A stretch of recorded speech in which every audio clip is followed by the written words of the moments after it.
ตอนนี้กำลังเรียนพระคัมภีร์เนาะลูกาบทที่หนึ่งบทที่หนึ่งข้อที่46ข้อที่46Happy Sunday Happy Sunday so beautiful it's our break time and Bible study time hello hi Sarah wow the kids are working what you guys doing that's awesome oh wow that's nice Merry Christmas look at we are eating the children are helping putting the leaf on the tree it's a good for fertilizer natural from God thank you God for making us children of God we at UPC our break time we're gonna learn Bible study over here okay sorry Bible study time okay โอ้ยในนี่เงียบอยู่นอกนี่เต็มขอบคุณพระเจ้าได้แล้วบอสได้แล้ว Luke chapter 1 verse 46 โอเคเนาะน้อยสิอ่านแล้วก็นั่นก็เพื่อพี่น้องผู้ได้ยักเรากับเราเนาะว่าเลยเนาะ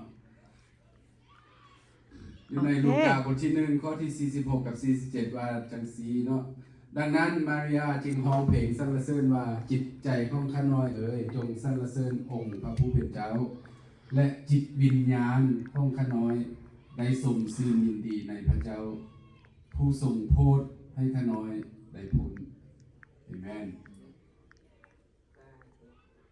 สองข้อนี่เอารถพี่น้องเอารถอันน่ะมาริยาเพิ่นเชื่อพระเจ้าเนาะเพิ่นเชื่อพระเจ้าเพิ่นก็ก่อนรอดอันให้จิตใจของเพิ่นนั้นมีความทรงซื่นยินดีสรรเสริญพระเจ้าเพิ่นรู้ว่าพระเจ้าเป็นพระเจ้าแท้เนาะเพิ่นก็ให้เทิงจิตวิญญาณของเพิ่นให้เกิดความยินดีในพระเจ้าผู้ทรงโปรดให้ขน้อยผลโอ้มันบอกเพิ่นทอมโตลงหับเอาพระเจ้า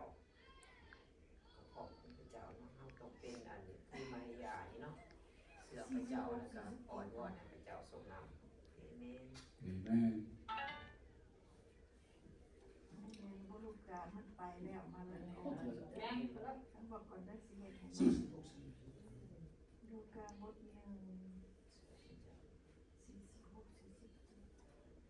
อ่านหลายเสือก็ดีจังสิจื้อไว้อยู่ในใจพวกเฮานะคนก็อ่านบ่ได้จังว่าไปเนาะ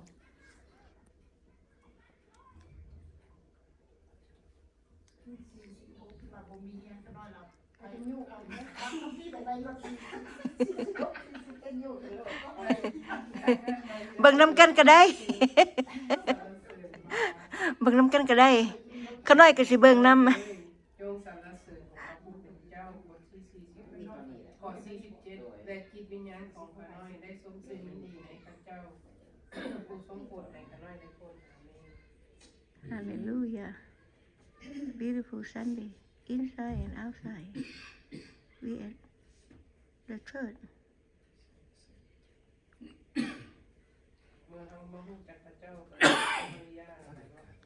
You want some water? Okay.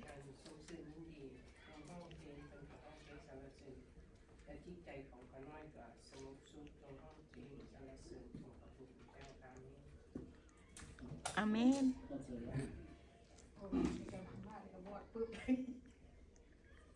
มือพระเจ้าอันนั้น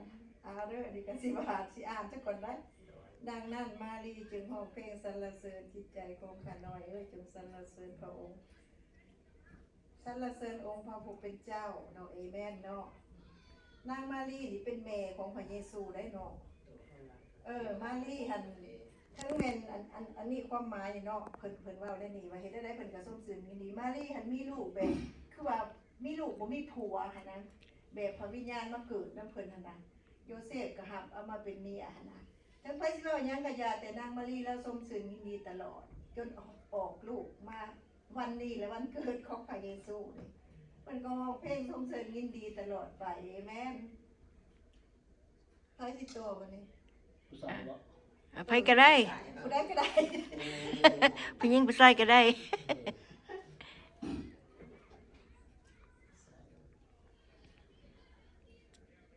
เป็นมีภู โอ้เราจะบอกว่า ว้าว โอ้เราจะซื้อ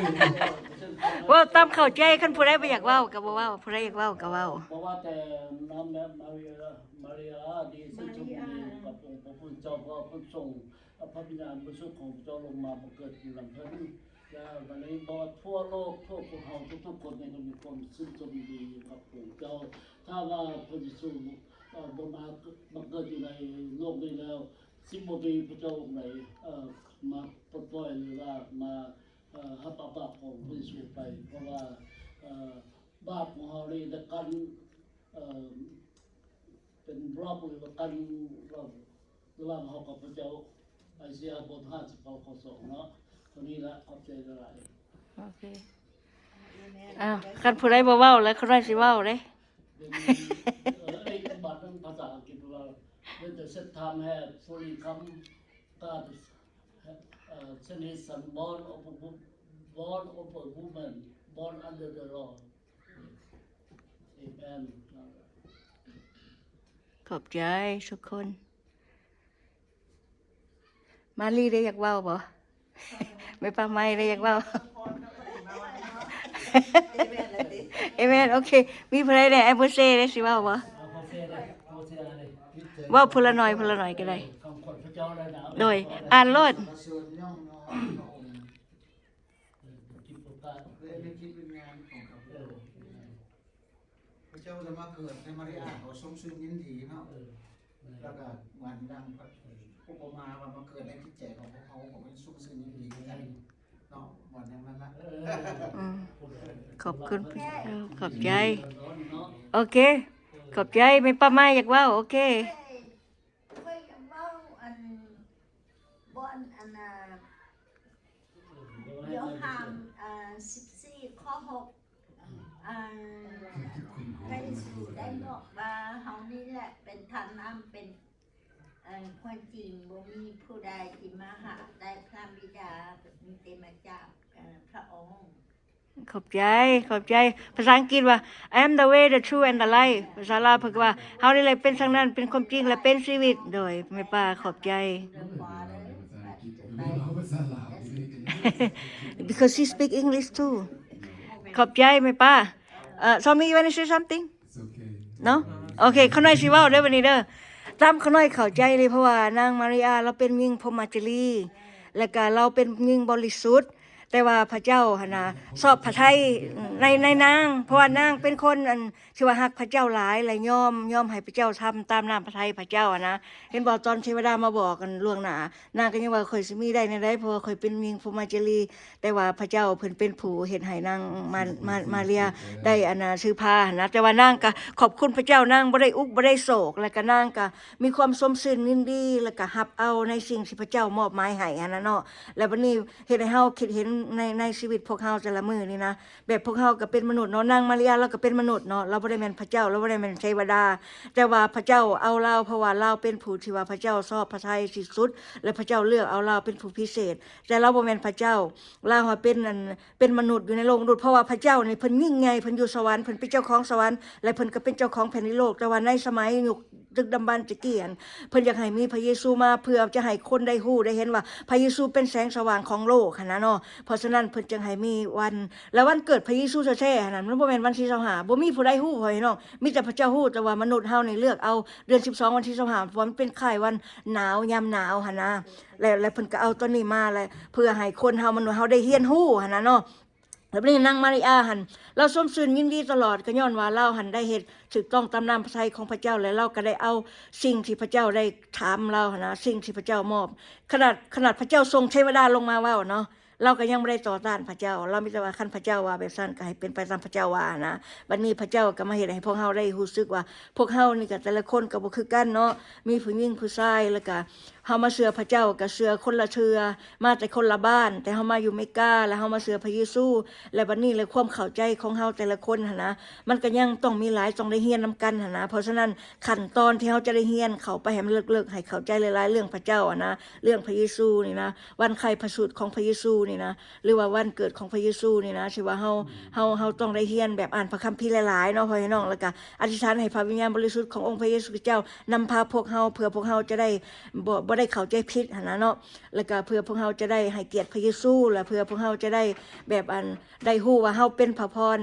ที่ว่าเฮามีพระพรที่ว่าพระเจ้าเอาให้เฮาก็คือว่าของขวัญอันยิ่งใหญ่ก็คือว่าพระเยซูเพราะพระเยซูเป็นความรักเนาะแล้วก็ทุกสิ่งอย่างเฮาเว้าสำหรับมื้อนี้ก็ความรักขอบใจนะพี่น้องของขวัญทุกสิ่งอย่างที่พ่อแม่พี่น้องมาร่วมกันมื้อนี้ก็เป็นความรักของพระเยซูเนาะผู้ที่บ่ได้มาผู้เจ็บไข้ก็เจ้าก็มีความรักของพระเยซูเพราะฉะนั้นเฮาเข้าใจกันเพราะว่าความรักนี่ทำให้ทุกสิ่งเข้าใจกันแล้วก็ทำให้ทุกสิ่งเจริญความรักนะ That's why พระเยซูให้เฮาได้ฮู้ว่านางมาริอาเนี่ยเรารักพระเยซูและรักพระเจ้าหลายแล้วเราก็ยินดีทุกเวลาถึงว่าจะเป็นเรื่องอับอายขายหน้าหรือว่าเรื่องที่มันบ่ได้ถูกต้องตามที่กฎของมนุษย์กระสางเราก็ต้องเอาย้อนว่าหยังย้อนว่าพระเจ้าให้ถูกต้องตามพระเจ้าได้กำหนดไว้หั่นนะเนาะขอบคุณพระเจ้าขอน้อยเข้าใจไปซั่น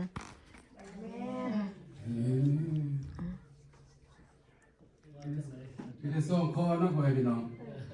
เราบ่ได้เว้าหลายเนาะมีแต่46กับ47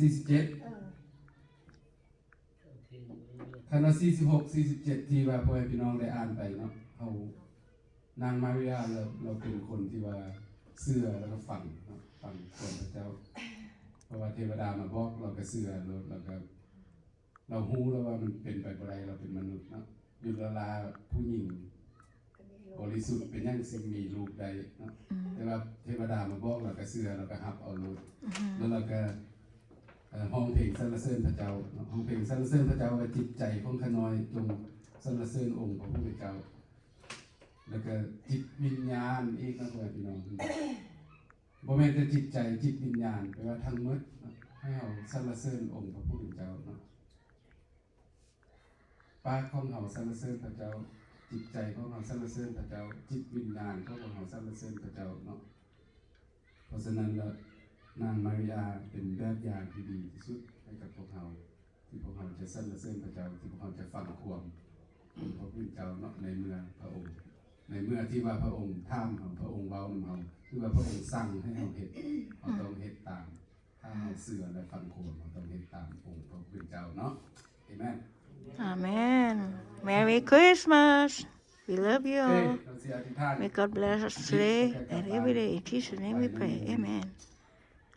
สาธุการในพระราชเจ้าขอบพระคุณพระองค์สำหรับพระวจนะของพระองค์ในเช้าวันนี้ขอพวกน้อยจงจดจำเอาคำสอนของพระองค์นี้ไปใส่ในชีวิตของพวกน้อยให้เป็นไปตามน้ำพระทัยของพระองค์ให้พวกน้อยได้เป็นผู้ที่เชื่อฟังพระองค์เชื่อและฟังคนให้พวกน้อยจงเฮ็ดทุกอย่างที่พระองค์ตั้งไว้ที่พระองค์ได้สร้างไว้ที่พระองค์ได้ให้พวกน้อยต่อไปนี้พวกน้อยก็จะได้เลิกลากันกับสู่บ้านเฮือนไผ่ลาวขอพระองค์ทรงสถิตนำหน้านำพาให้พวกน้อยได้เดินทางด้วยความตลอดปลอดภัยและมื้อต่อๆไปพวกน้อยจะเฮ็ดเวียกเฮ็ดงานสิ่งใดก็ดีก็ขอพระองค์ทรงสถิตอยู่นำให้พวกน้อยได้เฮ็ดทุกอย่างให้ถูกต้องตามน้ำพระทัยของพระองค์ให้พวกน้อยได้อยู่ตลอดปลอดภัยให้กลับมา